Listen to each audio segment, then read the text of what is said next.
conservation and restoration works were taken on in the 1950s by Sir Clare O'Malley, and he essentially re-roofed it and inserted new floors. So since then there's been significant deterioration in the roof and timber members, so we felt that to safeguard its future we would do a conservation and restoration job now.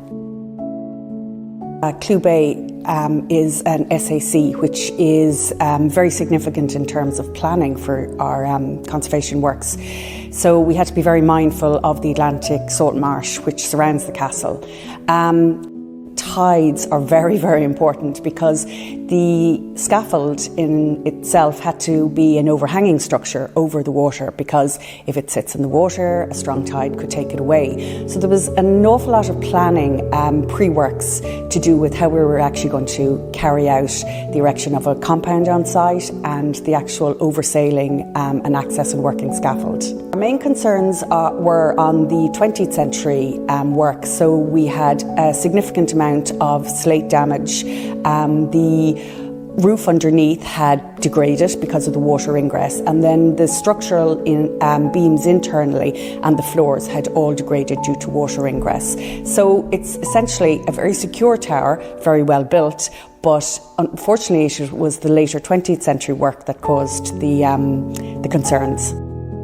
When we removed the damaged slates, we came across the names of the roofers from the 1950s written in pencil on the sarking board. We know who those roofers were. Now we have evidence of their names, and they were actually known locally, and quite a number of them had emigrated to the United States, and people knew what parts of the States they had emigrated to. So that was a really interesting find, and there was a real local connection.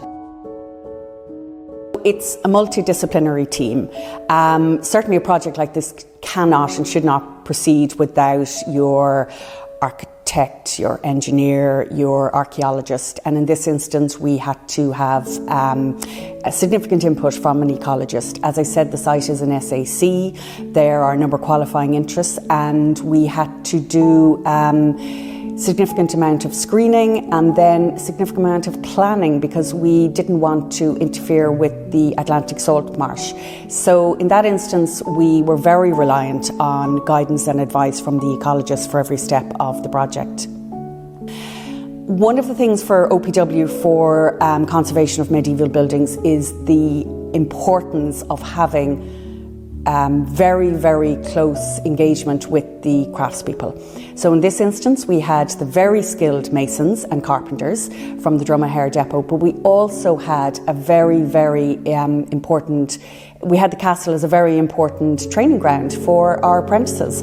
So I think that is the key. It's early engagement and listen always to the craftspeople, because they're the people who are working on these buildings every day, and these are the people who have the experience of working with the stone and lime. So that is the biggest element, I think, before you take on a project, is meet and listen.